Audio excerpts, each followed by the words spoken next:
No nii, tänane video number 3. Kalender.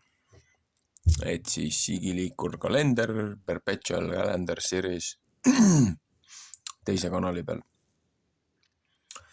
Täna on siis selle süsteemi kohaselt. Siin mul näitab 28. päev. Peaaegu hakkab varsti täis kuu saama. Ja meil on 7, aga ta ütleb kuskil 11. peaks olema täis kuu, et kui see on 7, 8, 9, 7, 8, 9, 10, noh 11 siin vahel. Et see on siis 28, on 28, 3. kuu 28. päev kosmiliselt, ehk siis täna on 7. juuni. See on see kosmiline tsükkel. et noh, 1. kuu, 2. kuu, 3. kuu. Et 6 päeva on reas, 5 rida nagu 5 nädalat, 5 korda 6 on 30 päeva. Iga aasta ja lõppu tuleb lisapäev, see nii-öelda see päiksepäev, et see 364 on kosmiline aasta. Aga kuna Gregoriani kalendri, mitte Gregoriani kalendri, aga kuna päikesetsükkel on 365,25 ehk siis iga 4 aasta tagant on 366 päeva. Et siin on ka see roheline, mis mul on siin aastate juures, et need, millel on roheline ring ümber, selle šifri järgi siin on jaanuar asub teise koha peal, seepärast, et veebruaris on 29 päeva. Ja kõik looksub ilusti paika. Igiliikur muster, mis ei ole siiamaani murdunud, see on 100 aasta kalender, vaatad peale. Nii, ja nüüd seletan natukene seda muud jama siin lahti. Siin see ketas lihtsalt, kes võib-olla esimest korda seda video näevad.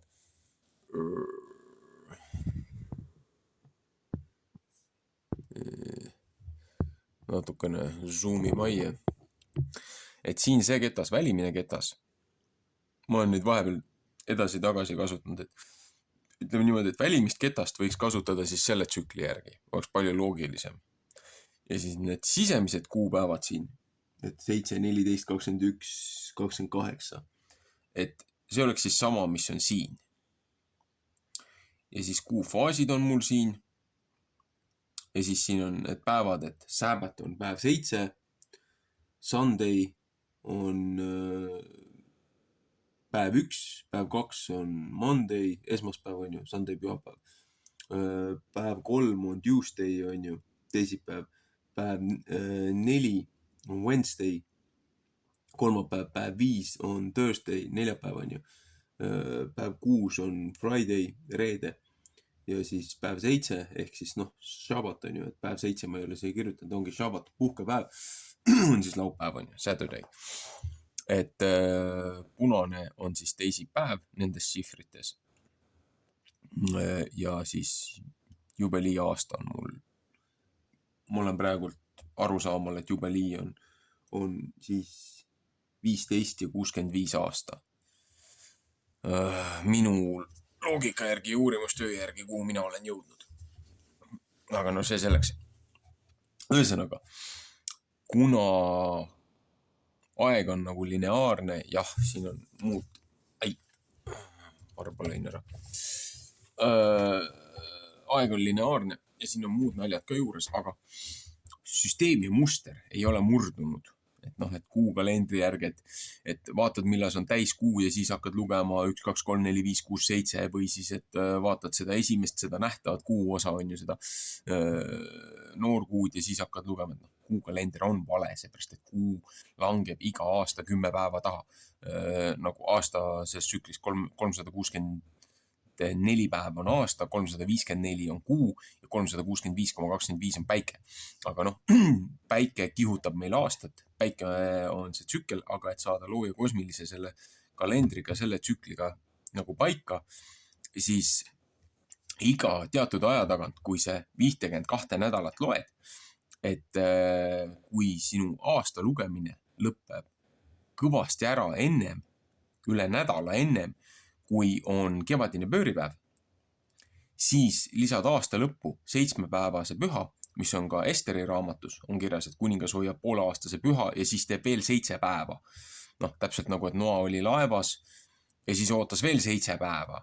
Noh, samamoodi, et juba peale uputust läks see kalender juba käiku, kus kasutati seda liigpüha. See on nagu see arusaam, kuhu ma olen jõudnud läbi aastate selle uurimustööga. Ja siis ongi, et noh, kui see aasta saab läbi, teed see 7 päeva, hakkad uuesti nullist pihta, seepärast, et vaata, roheline on siin alati, siin sihvris on roheline nüüd laupäev, siin on see liigaasta, siin on nagu laupäev. Et kui roheline on laupäev, 3. kuu viimane või siis 6. või 9. või 12. kuu viimane päev, viimane laupäev on nagu 28. on ju, roheline. Siis pühapäev, esmaspäev, teisipäev on punane. Kolmapäevaga alati algab uus aasta, hakkab kolmapäevaga, alati algab uus aastaaeg kolmapäevaga. Neljapäev, reede, laupäev on ju, pühapäev, esmaspäev, teisipäev, kolmapäev. Noh, et laupäev, pühapäev, esmaspäev, teisipäev on ju, et noh, 7 on ju, 1, 2, 3, 4, 5, 6, 7, teisipäev. Ja siis hakkab veel kolmapäevaga hakkab pihta. Et noh, selles mõttes sa saad uut nädalat, et liidad aasta lõppu 7 päeva, et ei murraks 7 päeva reeglit. Et sa ei paneks mingit suvalisi päevi kalendrile juurde, et sa kunagi ei riku 7 päeva reeglit. 6 päeva tööd, 7 päeva puhkepäev. Nii. Ja nüüd ma hakkasin vaatama, kuna ma vaatasin seda pühade hoidmist, et siin oli, et ma lugesin, et kuna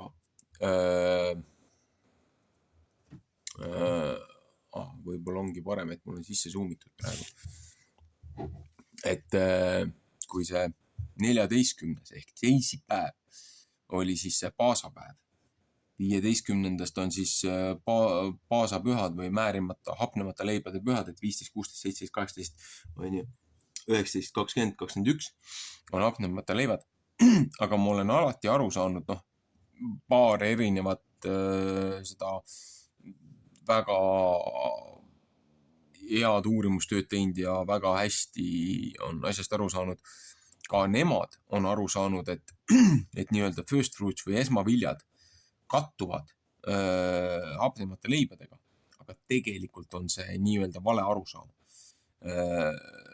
kuhu ma olen ise ka nagu jõudnud, aga samas mul on omal, kui ma seda kalendrit kunagi aastaid tegin, ma panin ju piiblist, panin siia tekstid juurde, isegi siin on mul kirjas selles esimeses, et see first fruits on Pentikosti aeg.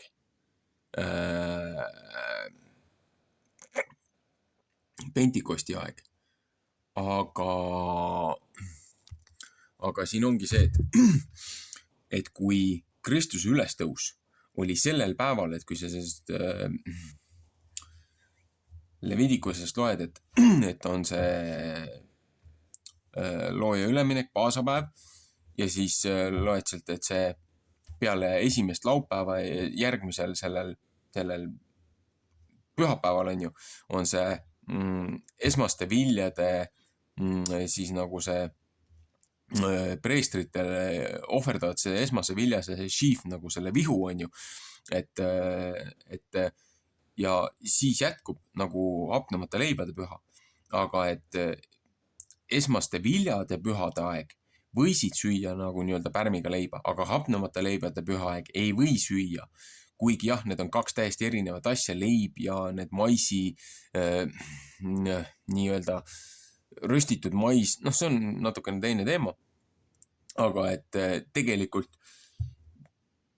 kui ma vaatan seda sõnastust ja nimetust, nad omavahel ei ole nagu vastuolulised, aga just, et esmaste viljade aeg, seal oli, et võtad 2 leiba, Pentikosti aeg on ju, Pentikosti aeg võtad seda 2 leiba, siis nii-öelda pärmiga leiba, mis on nagu need ohvriannid on ju, või need,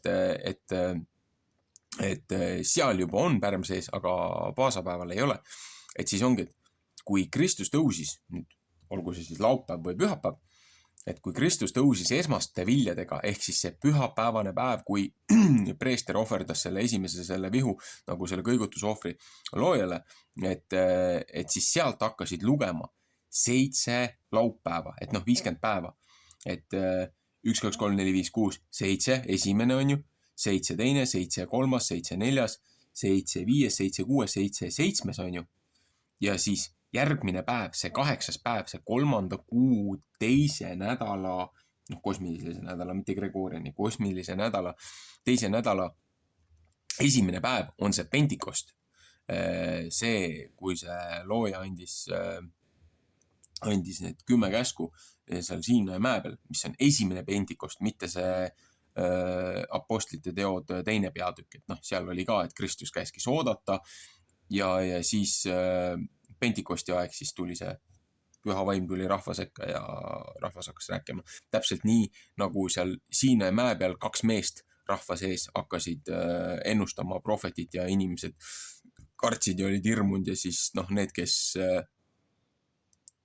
kes põlgasid ära selle looja selle hinge või siis nii-öelda püha vaimu, et need said hirmust tulega, põletati see osa laagrist maha puhastustulega. Aga siin ongi nüüd see, et miks ma kõike seda segast juttu nagu niimoodi räägin, et kuidas neid lugeda ja miks see puudutab nüüd seda nädalasi õpetustsükleid, et kuidas see sünkroonis on. Nüüd jõuamegi tagasi siia sellesse, et mul oli siin kirjas, et kui 0 on siis see 18.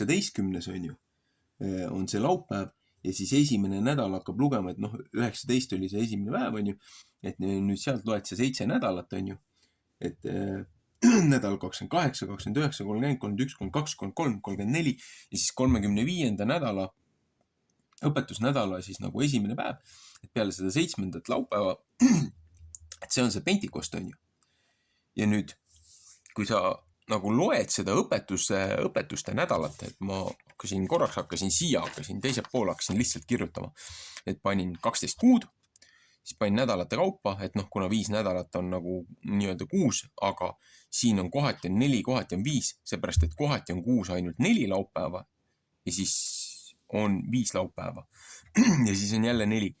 Panin need üles ja nägin mustrit, automaatselt ma nägin kohe mustrit. Ja nüüd, kui ma selle mustri süstemaatiliselt kirjutasin nüüd puhtalt ülesse, jube tore on ju seda teha, kui seda käes väristad seda lehte. Et siis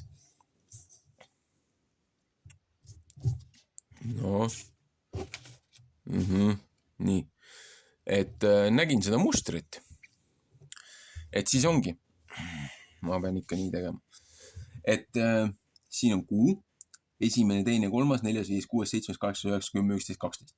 Ja siin on nüüd esimene kuu on märts-aprill, teine kuu on aprill-mai, 3.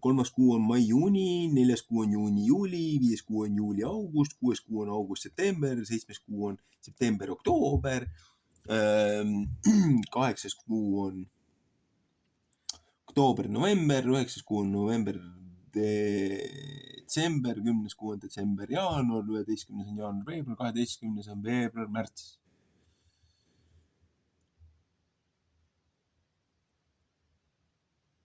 On vist nii. Ja. Et siis 25. nädal. 25. nädal on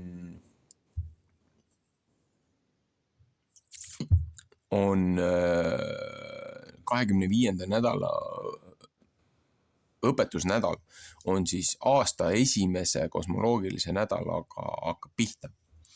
25, 26, 27 ja 27. nädala lugemine, et 25. nädal ja huvitav ongi see mustriga, et alati on 4, 2, 7, 4, 2, 7, 4, 2, 7, 4, 2, 7 kuni aasta lõpuni ja teine nädal on nagu 11, 9, 14, 11, 9, 14 ja kui sa vaatad siit kolmandat nädalat nagu igas selles aastaajas, siis on 18, 16, 21, 18, 16, 21 ja vaatad neljandat on 25, 23, 28 ja siis 5. nädalal on ainult siin see teine kuu, on see 30. on see laupäev, on nagu see lugemine. Nüüd vaatadki, kui on 27. nädal, siis 18. on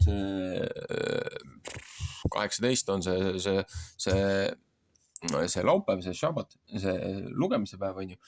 Siis selle nädala sisse 14. kuupäev on see looja üleminek. Ja sealt on see 15 kuni 21 päeva on siis see hapnemata leivad, on ju, hapnemata leivade püha. Ja siis, kui sa vaatad, et see 25. kuupäev on see järgmine lugemine, on ju, aga selle lugemisse läheb juba esimene nädala loend siis sellest 7 nädalast, et kuna 19. oli ülestõusmine, et siis ongi esimene nädal, teine nädal, 3. nädal, 4. nädal, 5. ülestõus, 1., 2., 3., 4., 5., 6., 7. 7. on see 3. kuu siis see esimene laupäev ja siis 35. nädal, 35. siis nii-öelda nädala lugemine, et 8. kuupäev 3. kuust on siis juba see Pentikost. Ja samamoodi, kui sa võtad nüüd selle 12. kuu, siis 14. see, mis on see lugemise päev, on see päev enne Purimit ja siis järgmine päev on see 15 on see Purim. Ja süsteem ei murdu. Ja siin on samamoodi, et 51. nädal on see 51. nädal, õpetusnädal nagu lugemine.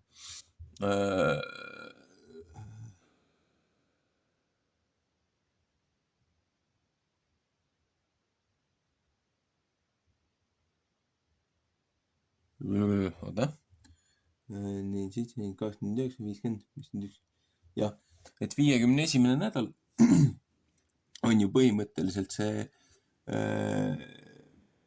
trumpetite nädal, seepärast, et 4. on see laupäeva lugemine ja 1. on see 7. kuu esimene päev, 52. nädal, seal on see 11. päeval on see järgmine laupäev, aga 9. õhtul on see nii-öelda 9.10. on see patukahetsuspäev 9. õhtust ja siis sealt on juba järgmine, et noh, esimene nädal, nii-öelda õpetustsükli nädal on see põhimõtteliselt, on see puuts või see nii-öelda see täbernäkel, noh, see sügispühad, et mis on ka suht nii-öelda varsti tulemas, et see viljakoristuspühad, sügislõikuspühad, et kus on see aastapidustused ja saadlased. Ja see tsükkel, aastast aastasse, see lugemistsükkel, see ei murdu. Ja nüüd ongi, et kui on see 52. nädal,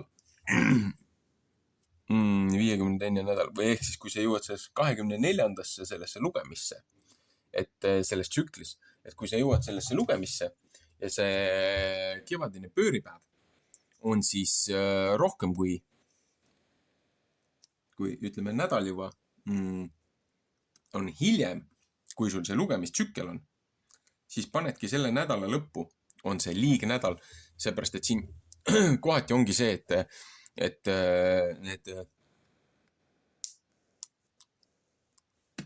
nad on teinud küll, noh, need, kes on need nagu nädala lugemised on teinud, et on nagu 54 lugemist on ju. Aga kohati on nagu topeltnädal.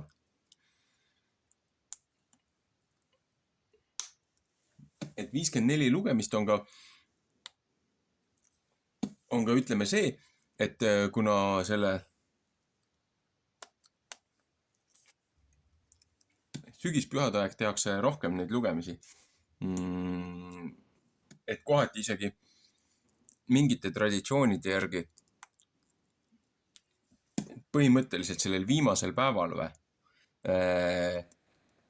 lugesid koguduste vanemad sügispühade viimasel nädalal lugesid kogu selle Moosese 5. raamatu ülesse selle nädala sees. Noh, see on see järgmine raamat. Veel uuesti nagu üle. Et siit on ka see arusaam, kuidas need tsüklid ja asjad on läinud. Et ja kuidas see ka siis nii-öelda tollel ajal, kui seda nii-öelda seda riiklikku seda haridussüsteemi ja koolisüsteemi kui sellist, mis see loodi siin peale Prussia sõdasi, see põhimõtteliselt see vangilaagri, see koolitus Rockefellerite ja nende asutuste rahastusel ja ajandil, et loome siis nagu orjaklassi töölisklassi, kes on nii targad, et teha seda, mida me käsime neil teha, aga on nii lollid, et ei suuda iseseisvalt mõelda. Et see on kogu modernse haridussüsteemi tegelikult alustava. Et koolitada välja hulk korralikke töömesilasi ja orjaklassist roboteid, kuni asendatakse päris robotitega. Et noh, et härra Gatesi pillivärava depopulatsiooni fond, depopulatsioonifond, mis hiljem muutis oma nime.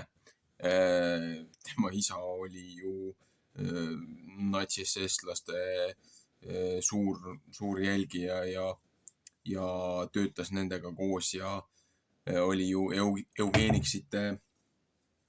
Eugenicsite üks asutajaid, kust tulevad kõik need abortoon, terviseabi ja kogu see raske teema. Aga et jah, ühesõnaga, mida rohkem ma olen nendes asjades tuhlanud nüüd nii ingliskeelsetes tekstides, mis on minu see algpõhi, ja nüüd, kui ma lõpuks jõuan ka mitte ainult silmadega, vaid häälega, loen ka seda piiblit üles eesti keeles, siis küll ikka tuul lammutab täna. Et siis seda rohkem hakkan ma ka muudest asjadest aru saama paremini, kuna ma suudan nüüd kõrvutada ja võrrelda neid ingliskeelseid tekste siis nende eestikeelsete tekstidega ja mingid nüansid, mis mulle on siiamaani on arusaamatuks jäänud, hakkavad selgemini paistma. Ühesõnaga,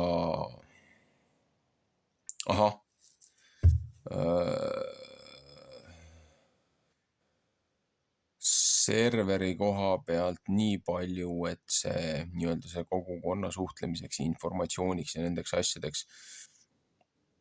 Ma tahtsin selle sügispühadeks, et ma olen ise endale eesmärgiks teinud, et sügispühadeks on ta nii-öelda kasutajatele, on ta kasutuskõlbulik ja tahvelarvutis ma ei saa selle puutetundliku ekraaniga seda tööd seal teha, nii nagu mul on vaja seda läbi testida ja katsetada. Ja mul ei jäänud muud üle. Tellisin omale laptopi ära ja eks ma nüüd ootan, millas mul see arvuti ära jõuab, et ma saan siis nende hiirte ja klaviatuuridega saan siis paremini tegeleda nende asjadega, et siis ma saan hakata ka sinna serverisse nüüd sisu jupphaaval panema, et noh, need kaustad, alajaotused, asjad, need on mul olemas. Nüüd ma käin järjest nagu siin läbi oma neid ingliskeelseid, neid nii-öelda läbikukkunud versioone nendest serveritest või noh, millel ma ei osanud seda kondikava ja seda muud asja nii hästi teha. Et nüüd ma käin järjest neid läbi ja vaatan, mida mul on vaja, kuidas ümber teha, mul on tõlkijaid vaja, mul on ausaid. Sellepärast ise ma ei jõua kõike teha, aga mul on nii-öelda ausaid või siis, kuidas öelda, noh, aus on huvitav sõna, aga selles mõttes, et nagu on seal tekstis, mis seal on, et nagu selles mõttes erapooletut lihtsalt tõlki on vaja, kes oleks võimeline neid tekste kas või dubleerima või ärakirju tegema sellest sisust, et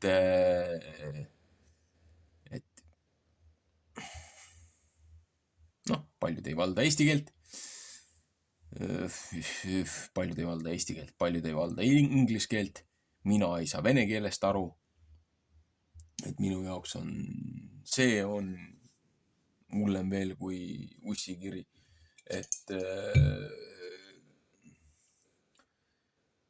et lihtsalt jah, minu see informatsiooni põhi on laias laastus on ingliskeelne, seepärast et see materjal, mida mina olen kätte saanud, on ingliskeelne, eesti keeles on seda vähe, mida ma saan ka kinnitada, et need tõlked ja asjad ei ole sihilikult eksitavad või kogemata eksitavad, aga et siis jah, abilisi on vaja sellele üritusele ja see on ka ühtlasi kogukonna ja sarnaselt mõtlejate siis nii-öelda kaasamine ja selle KP2-kese, selle Remnanti ehitamine, seepärast, et see, mis ma olen näinud, mis on tulemas, mis on need prohvetlikud ennustused, mis on nendes vanades tekstides sees, see, mida on mulle unenägudesse juurde lisatud. Lihtsalt ma nägin hästi huvitavat unenägu. Ja ma olen seda ainult paarile inimesele rääkinud. Aga ma arvan, et ma võiksin selle siia sellele videole juurde panna. Ühesõnaga, muu osa sealt ma seda nagu, jah, ühesõnaga unenäos, noh, see unenägu oli nagu ma füüsiliselt ise seal kohal olnud, kõik lõhnad, tajud, tuuled, temperatuurid, pindade katsumused, noh, see oli nii reaalne, see oli nii sür, et nagu mind oleks ajast tagasi viidud. Et nagu toimus siin kodus õuekoristus ja tegemine ja noh, ümbertegemine, vennad olid abis ja ussa küll ikka torm möllab. Ja tegime siin koristust ja uut hingamist ja oma käe järgi. Ja siis järsku ühelt hetkelt nagu kogu see sündmus selles unenäos liikus tagasi mingi, ma ei tea, mitusada aastat, vaata, et üle 1000 aasta võib-olla isegi. Ja kogu see pilt ja kogu see asi, selle kodu koha peal siin asemel, siin oli suur katedraal, mis oli poolest saadik maha põletatud ja mida üritati veel laiali lammutada. Ja mingi osa sellest katedraalist oli ainult järgi, aga see katedraal oli ehitatud mitte meie suuruste inimeste jaoks, vaid kuskil, noh, ütleme 4-7 või 8 või 12 meetriste nagu jaoks. Et proportsioonid asjad olid nii võimsad, nii suured. Ja see oli poolest saadik oli ära lammutatud ja seda samal ajal veel lammutati ja suurte tehnikaga nagu noh, need nõukaaegsed, need maaparandus, need kopad ja asjad, nende trosside ja asjadega, vaata see, kui see nii-öelda see Stalini aegne või see tööstusrevolutsioon hakkas siin jooksma alles. Siukse tehnikaga üritati veel seda katedraali maha lammutada. Seal oli kellatorn, oli veel üks kõrval, oli teine hoone veel, kus oli kellatorn, mida üritati ka ära hävitada. Ja see kellaaeg, mis seal näitas, osgutid olid seal kuskil, ütleme, 2:30, 3 vahel, aga nüüd ma ei tea, kas see oli minuti oma, oli seal 8 ringis ja 2:30 ringis oli tunni oma või oli see vastupidi. Aga osutid näitasid umbes sellist aega. Ja siis see poolenisti maha lammutatud, see katedraal. Ma nägin, kuidas inimesed läksid sealt trepist üles, 1000 inimesed läksid sinna sisse. Kolonnis läksid mööda kivitreppi veel, läksid sinna ülesse, samal ajal kui seda lammutati. Igasugused kirevad lilled, kollased ja valged ja helesinised ja roosakad ja kõik siuksed, lillekimbud käes. Inimesed olid küll rõõmsad, aga samas nagu nutsid, kes olid ahastuses. Jumalateenistus toimus seal poolenisti lõhutud selles saalis. Ütleme niimoodi, et siis kui ma võtaksin geograafiliselt, positsiooniliselt, see osa, mis sellest veel järgi oli, ütleme, loodepoolne nurk. Et kui ilmakaarte suhtes vaadata. Ja ülejäänud muu pool oli nagu ära lammutatud. Ja siis ma sain seal kuidagi sellest rahvamassist sain eralduda, sain sinna kuskile kõrvalruumidesse, siis ma sain sinna alla katakombidesse. Ja siis ma nägin seal arhiive, raamatukogusi. Ma sain seal tuhlata natukene raamatuid, kuni mind aeti sealt minema. Ja siis ma liikusin seal edasi, seal tunnelites ja siis sinna mingi maa-alustes korrustes. Ja siis ma nägin seal, praktiliselt nagu, kuidas ütleme, kõige lihtsam näide või võrdlus on nagu need nii-öelda nagu need zombid, et reanimeeritud laibad. Et hallid, tuimad, neil ei olnud absoluutselt nagu mingisugust värvi. Et nad liikusid seal muldpõranda peal seal ringi. Neid ei olnud palju, aga neid oli seal nagu piisavalt. Deformeerunud näod, häält nad ei teinud. Aga nad tahtsid nagu kallale tulla ja seal oli üks uks oli veel, mis oli nende taga oli lahti, sinna ma ei läinud, nende vahelt läbi ma ei hakanud nagu ronima. Üks teine uks oli, kus ma tahtsin nende eest ära põgeneda, aga see uks oli kinni, siis nad tulid sinnapoole järgi ja siis ma sain uuesti nende vahelt läbi, sain sealt ruumist välja, treppidest ülesse. Nemad mulle järgi ei tulnud, aga siis ma sattusin järgmistesse vitriinidesse, kus oli veel raamatuid.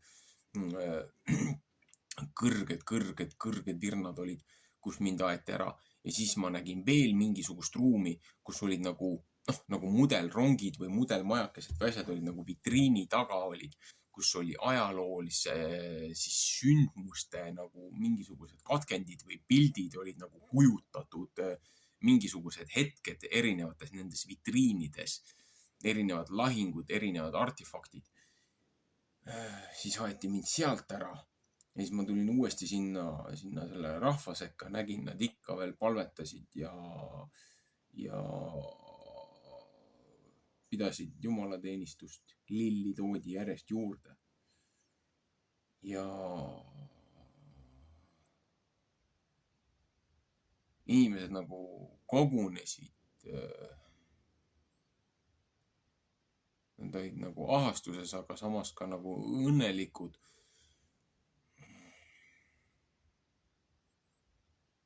See sensatsioon, mida ma seal tundsin, oli see sarnane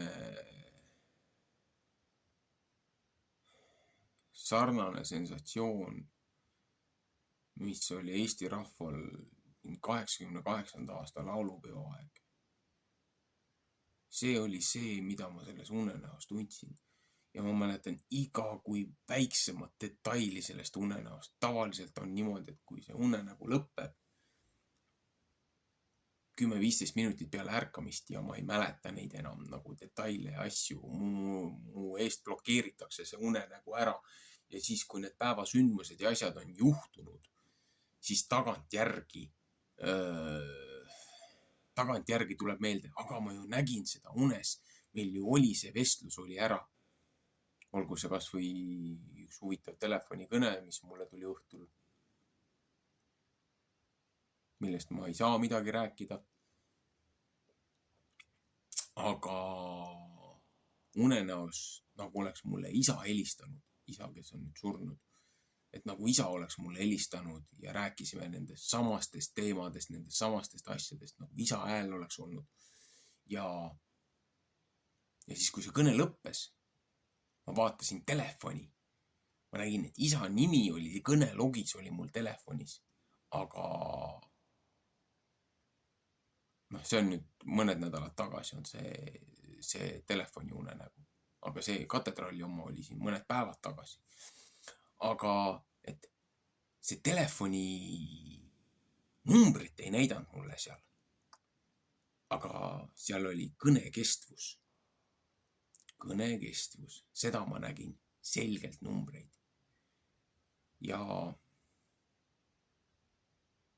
siis see üks õhtu, kui ma töö juures jaurasin, ajasin seda viimast veel taga, et saaksin oma etapid ja oma kohustused täidetud.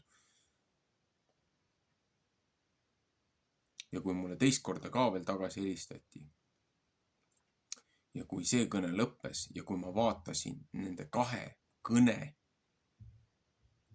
aja pikkust, see oli täpselt see sama number, mida ma nägin unes selles telefonikõnes. Ma ei hakka seda sisu, ma ei hakka seda, millest me rääkisime. Ma ei hakka seda mitte kellegiga jagama. Mul ei ole vaja seda rääkida. Ma isegi ei hakka ütlema, kes see mulle helistas.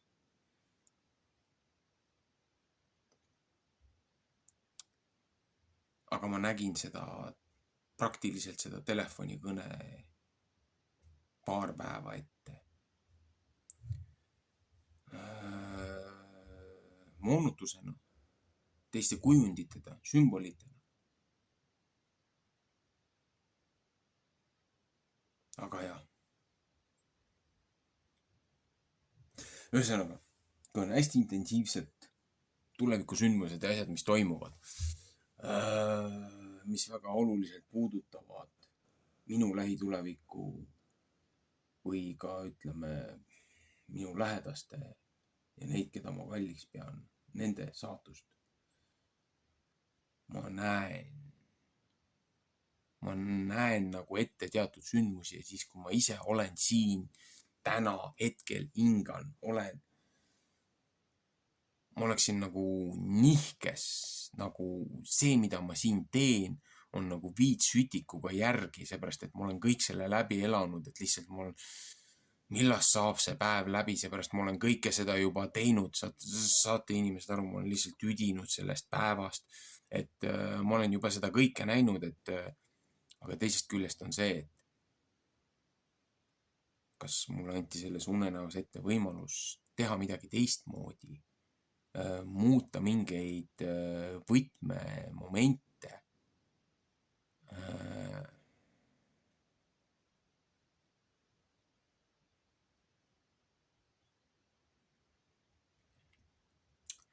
Tavaliselt ma saan nendest unenägudest aru mõned päevad hiljem või mõned nädalad hiljem. On ka unenägusi, mis on aasta-2 hiljem, kui need sündmused on reaalselt siis juhtunud, mis ma olen nendes unenägudes näinud. Siis ma saan aru küll, mis järelmõju ja järelkaja nendel asjadel oli. Mitte, et ma oleksin mingi prohvet, mulle ei meeldi isegi see sõna. Aga ma olen 4-5 aastasest saadik näinud potentsiaalseid võimaliku tuleviku sündmusi, erinevaid lahendusi unenägudes. Väga-väga väiksest saadik. Ma olen näinud erinevaid sõdu, erinevaid asju, mis on seda maad ja seda rahvast laastanud. Nii minevikus, kui olevikus, kui ka tulevikus.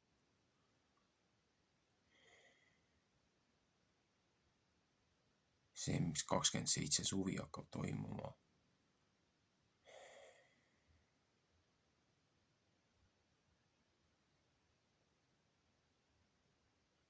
Ma ei suuda seda sõnadesse panna.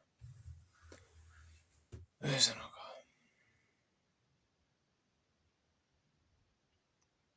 mitte usku kaotada, mitte alla anda, mitte lasta öelda, et sa oled mitte keegi ja et sa ei suuda mitte midagi. Aga üksinda niisama tuimalt suruda ei ole ka mõtet. Kui looja ei õnnista ja kaitse ja ei hoia sind su teel, siis su tegevustel ei ole ka mingit vilja.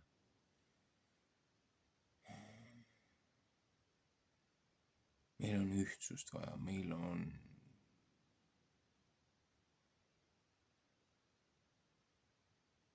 see on see palve, mida peaks Eesti rahvas tegema või pöörduma. Seesamune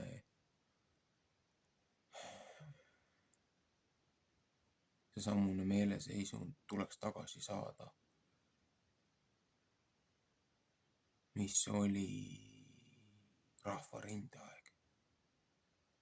Ja kõik, kes tulevad mulle ütlema, et Rahvarinne 2.0 ei saa mitte kunagi toimuma. Te inimesed ei kujuta ette, kui palju te sellele hingele sellise ütlemisega haiget teete. Seepärast te ise ka ei usu, et meie rahval oleks veel tulevik.